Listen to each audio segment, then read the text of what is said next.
अवधूत चिंतन श्री गुरुदेव दत्त। श्री स्वामी समर्थ महाराज की जय। स्वामी भक्त हो नमस्कार। स्वामी स्वरूप परमपूज्य सद्गुरु श्री लाटकर काकांच्या संचार अवस्थेत प्रस्तुत श्री स्वामी चरित्र तत्व रहस्य हे वैशिष्ट्यपूर्ण आहे। आपल्याला प्रत्यक्ष स्वामी समर्थांच्या मुखातूनच हे ऐकायला मिळत आहे, हे आपले अहोभाग्यच आहे। श्रद्धावान स्वामी भक्तांनी याचा अवश्य लाभ घ्यावा। धन्यवाद।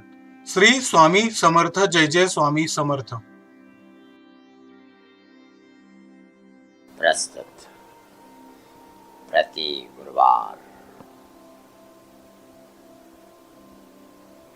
सतगुरु स्वामी के चरित्र पर प्रबोधन चल रहे हैं।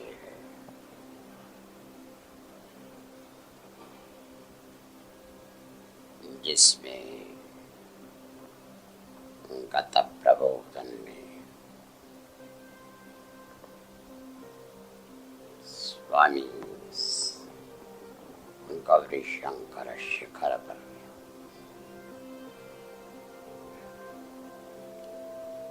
तीन दिन तक बड़ी गंभीर समाधिस्थ स्थिति में स्थानापन्न हुए थे।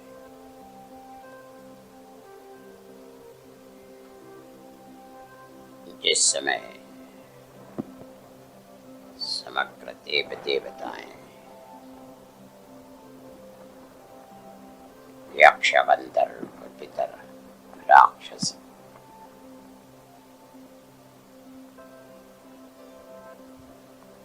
शिवगण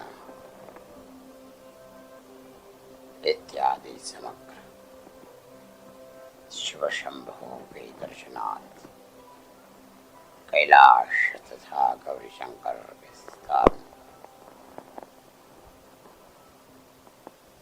नित्य आगमन करते थे। विशेषता प्रति सोमवार का दर्शन का कार्य बड़े आनंद से होता था।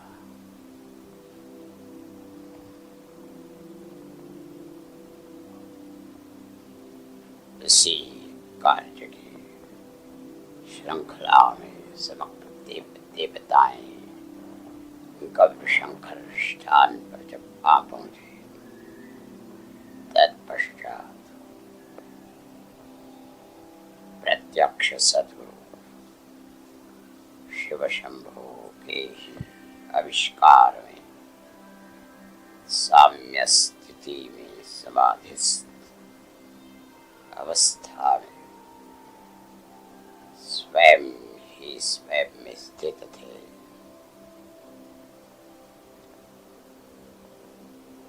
जिनका दर्शन देवगणों को जब हुआ, तब प्रत्यक्ष शिव शंभो का ही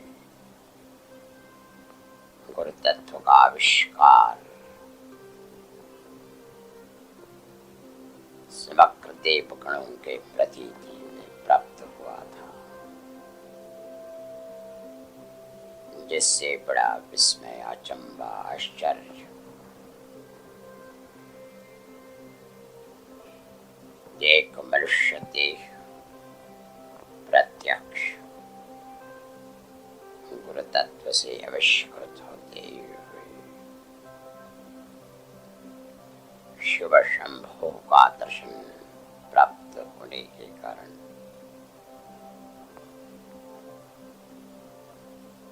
तत्व स्वरूप मीमांसा देवगणों के भीतर चल रही थी।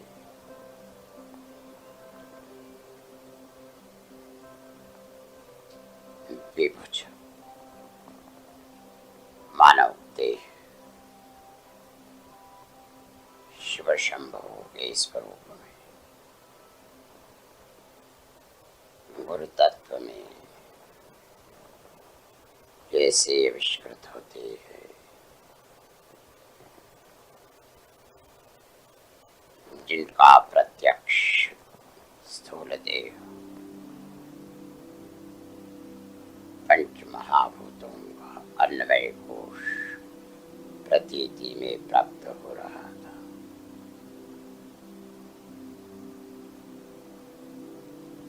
देवगणों के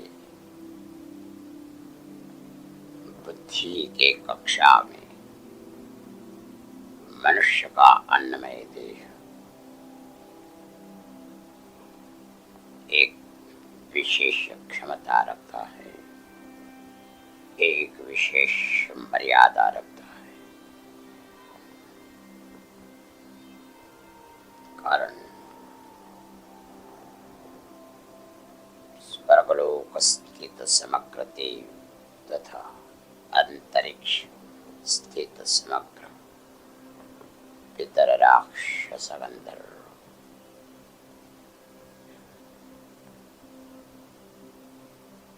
इन समग्र लोक में जिस देह को धारण किया था वह देह तथा भूलोक स्थित मनुष्य देहधारी जीव जिस देह को धारण करता है इसमें महदंतर है।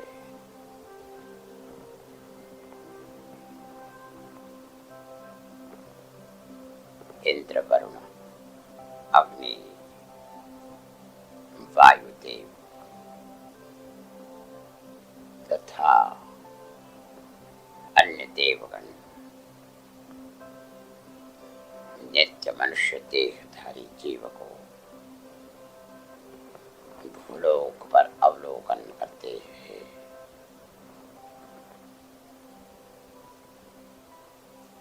अवश्य जानते हैं कि मनुष्य देहधारी जीव मृत्युलोक पर अल्प आयु धारण करते हुए पंचमहाभूतात्मक अन्नमय कोश स्थूल देह धारण करते हैं, जिसकी आयु मर्यादा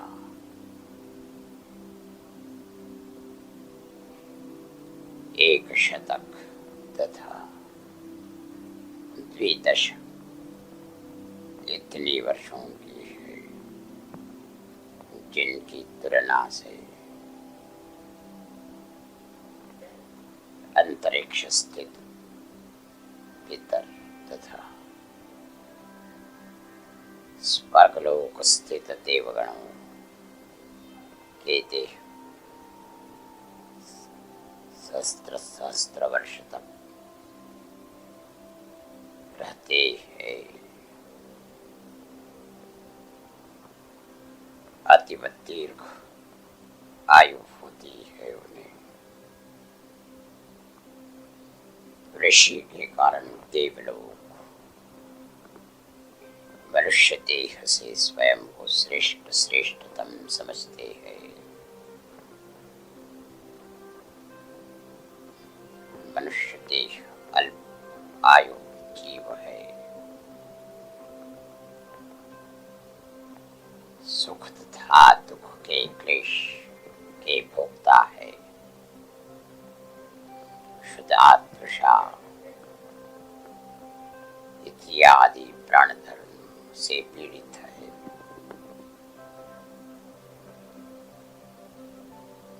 वस्त्र तथा निवास के अभिलाषी होते हुए अतृप्त है। विवेक की तृष्णा परिपूर्ण करने के लिए अतीव प्रयास करना पड़ता है। ऐसे मनुष्य देहधारी जीवलोक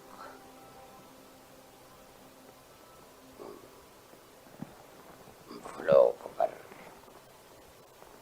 ऐसा मनुष्य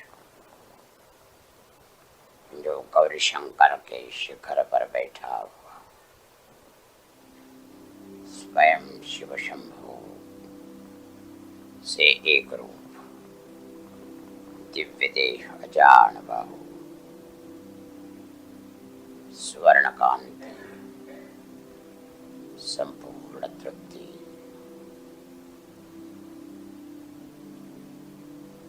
ऐसे दिव्य देहधारी मनुष्य को समझते हुए समग्र देवलोक बड़े अचंभे में हुए। स्वामी स्वयं साम्य स्थिति में स्वयं ही स्वयं के भीतर तथा ब्रह्मांड के प्रत्येक अणुरेणु के अधिष्ठान निर्गुण निराकार होते हुए सगुण साकार अविष्कृति में एको समय सिद्ध थे। इसके कारण जब दाभुनों के समग्र जीवों के अंतर्यामी थे, इसके कारण इस जिज्ञासा, इस मीमांसा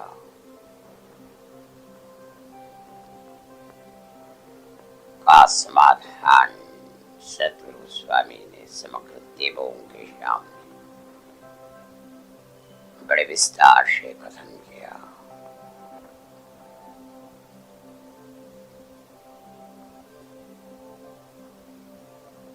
परब्रह्म, परमेश्वर, निर्गुण निराकार, सच्चिदानंद घन स्वरूप का आविष्कार ही गुरु तत्व है, जो अकार उकार मकार से ब्रह्मांड रूप में सर्वव्याप्त है। निर्गुण निराकार होते हुए एक देशी द्विभुज सगुण साकार गुरु तत्व है। सर्वदेशी प्रत्येक अणुरेणु के केंद्र स्थान निर्गुण निराकार तत्व है।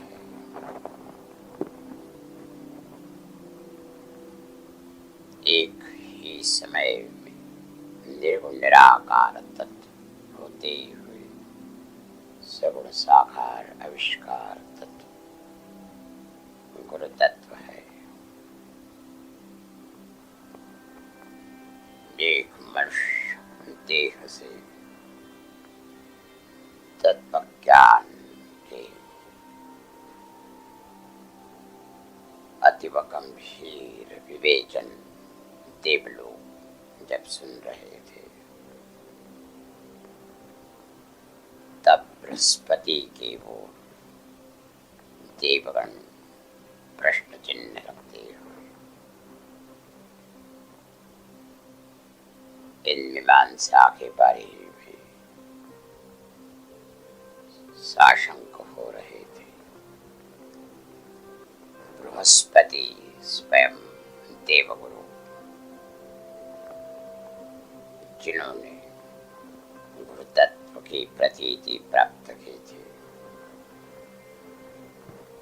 तथा समग्र सिद्धियों से सिद्ध गुरु तत्व की प्रतीति प्राप्त किए हुए बृहस्पति जैसे स्वामी दर्शन ले रहे थे, वैसे गुरु तत्व के बारे निशंक होते हुए प्रणाम करते रहे। देवगुरु के नमन अवस्था को देखते हुए समग्र देवगण शिव शंभो स्वरूप सद्गुरु स्वामी के सम्मुख अनन्य शरण भाव से नमन करते रहे। गुरु तत्व का विवेचन जब देवगणों ने सद्गुरु के मुख से श्रवण की, तत्पश्चात एक एक देवगणों के भीतर ज्ञान की जिज्ञासा, गुरु तत्व की जिज्ञासा जागृत होने लगी। नित्यता प्रति सोमवार कैलाश तथा गौरीशंकर मानसरोवर इत्यादि शिव शंभो के स्थान पर समग्र देवगण कोई विशेष लाभ के लिए नित्य आते थे। जैसे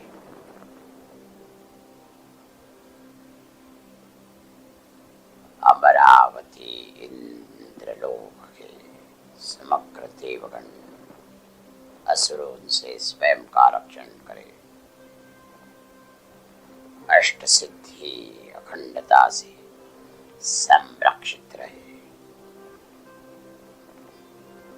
अमर तत्व अखंडता से प्रस्थापित होने के कारण अमृत अखंडता से प्राप्त करे। अमर तत्व की प्राप्ति शिव शंभो से ही होती है। इस अमृत ही प्रतीकात्मक सोमरस के माध्यम से देवगण प्राप्त करते थे शिव शंभो के स्थान से।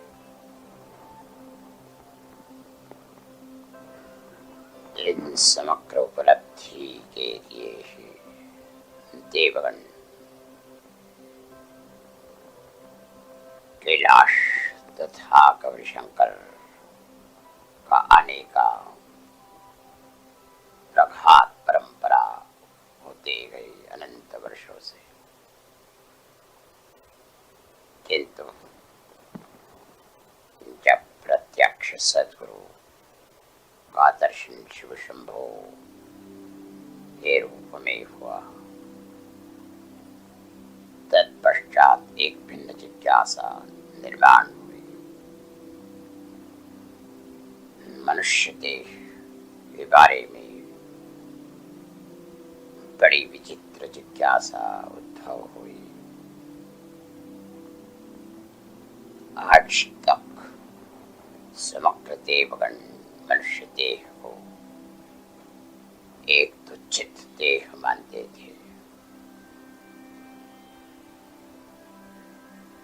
जिसके जीवन का काल बड़ा अल्पकाल है,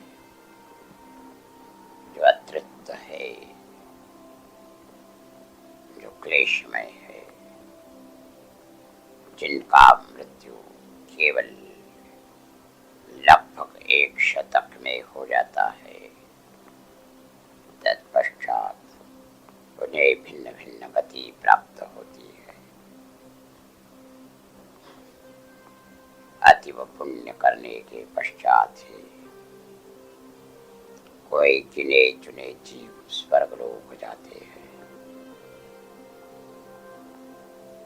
इसी के कारण समग्र देवगण मनुष्य देह को बड़े तुच्छित दृष्टि से देखते थे। किंतु स्वामी के मुख से जैसे जैसे तत्व ज्ञान का प्रबोधन प्राप्त कर रहे थे, गुरु तत्व के बारे में रहस्य, अतीव गूढ़ रहस्य जब प्राप्त हो रहा था, तत्पश्चात देवगणों बड़ी ही जिज्ञासा हुई कि मनुष्य देश में ये विचित्र चमत्कार कैसे हो सकता है। बड़ी चर्चा हुई। तत्पश्चात 3 दिन तक इस विषय पर बड़ा गंभीरता से आदान प्रदान हुआ, जिसके पश्चात देवगणों ने प्रार्थना की।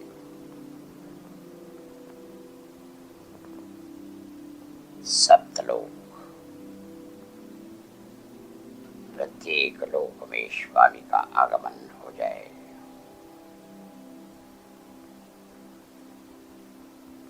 प्रत्येक लोक में स्वामी प्रबोधन करे, तत्व ज्ञान के बारे में।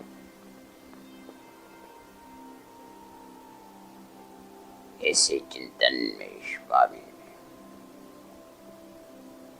अमर तत्व के बारे में बड़ी गंभीरता से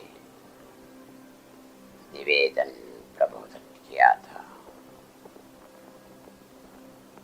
अमर तत्व के बारे में देवगणों को बड़ी ही जिज्ञासा होती है। उनकी धारणा अमृतपान के पश्चात कोई नाश नहीं, अमर तत्व प्राप्त होता है, यही धारणा थी। अमृत सोमरस के रूप से पीते थे, सोमरस शिव शंभो से प्राप्त करते थे। ये धारणा बड़ी निश्चित हुई थी कि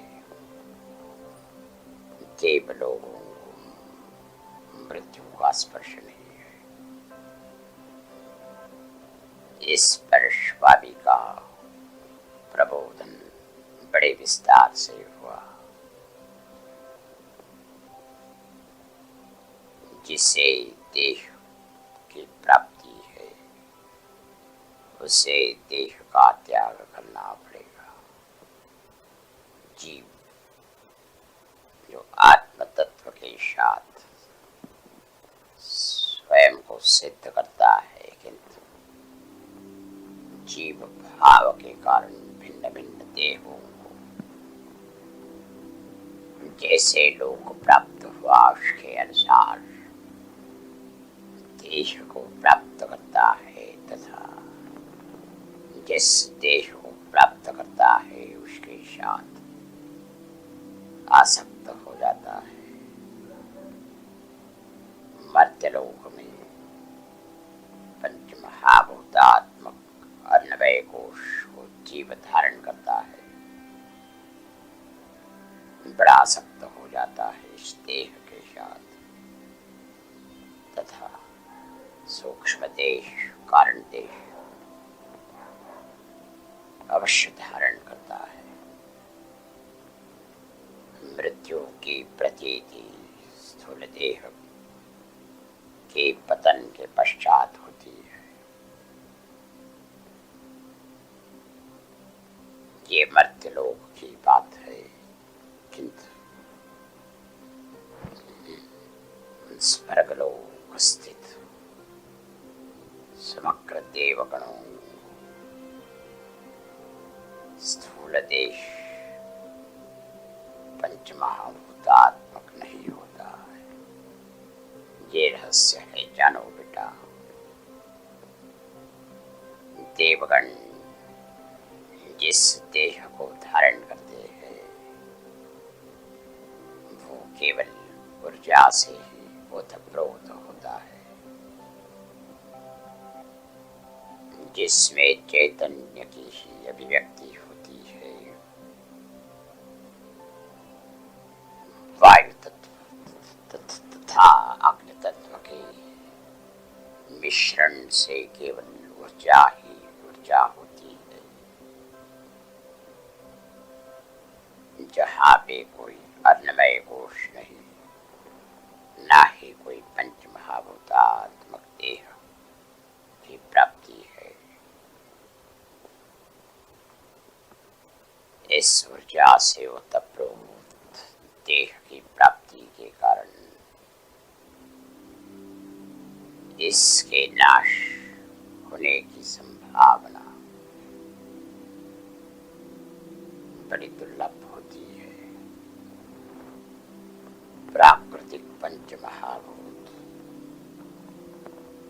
त्रिगुण के साथ स्वयं में क्रीड़ा करते हुए प्रतिक्षण उत्पत्ति स्थिति लय में जाती है, किंतु ऊर्जा से ओतप्रोत देह जो स्वयं तन्मात्रा स्वरूप केवल शब्द स्पर्श तथा रूप से ही ओतप्रोत है,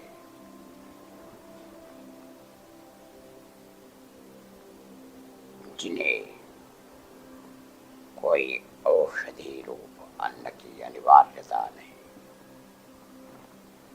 जिन्हें कोई पंचमहाभूतात्मक वस्त्रों की अनिवार्यता नहीं, जिनके आभूषण किरीट कुंडलम केवल ऊर्जा से ही ओतप्रोत है, जिनके देह केवल ऊर्जा से ही ओतप्रोत है, जो ऊर्जा स्वयं ही स्वयं में साम्य स्थिति में स्थित है। और इसी के कारण देवलोग समझते हैं कि उन्हें मृत्यु का स्पर्श नहीं है, किंतु प्रत्यक्ष ज्ञान स्वरूप स्वामी ने इसका रहस्य का उद्घाटन किया।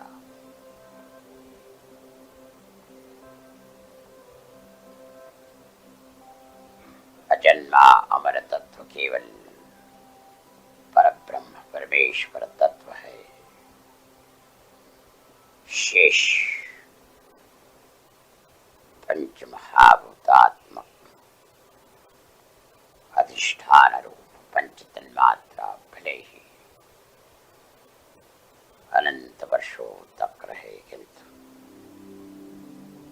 उसका परिवर्तन अवश्य है। देवलोगों की वर्ष की गणना अनंत होती है, किंतु कल्पांत के काल समग्र ऊर्जा से ओतप्रोत देह परब्रह्म परमेश्वर में लीन होते हैं। ऐसे प्रक्रिया में प्रत्येक देवगण को स्वयं को परब्रह्म परमेश्वर में लीन होना पड़ता है। इस विशेष रहस्य को जब स्वामी ने बताया, तब अज्ञान का ह्रास हुआ, भ्रम नष्ट हुआ, देवगणों अवगत हुआ कि ये अनंत काल तक अमर तत्व के साथ अखंडता से नहीं रह सकते। ऋषि के कारण तीव्र जिज्ञासा हुई है। आज तक जो सोमरस लेते थे, ऐसे किस तत्व को धारण के पश्चात वे प्रत्यक्ष अमर तत्व को प्राप्त हो गए। इसके बारे में सद्गुरु के सम्मुख जिज्ञासा अभिव्यक्त की, जिस जिज्ञासा का विस्तार से समाधान सद्गुरु स्वामी ने किस प्रकार से किया है, इसके बारे में आने वाले गुरुवार को विस्तार से प्रबोधन होगा। तब तक के लिए मेरे समग्र भक्तों मेरा अखंड आशीर्वचन होगा।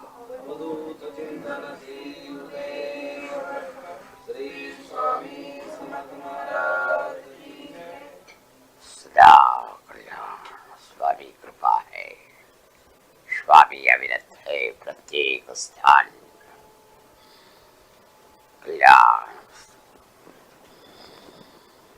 अभी हम स्थित होते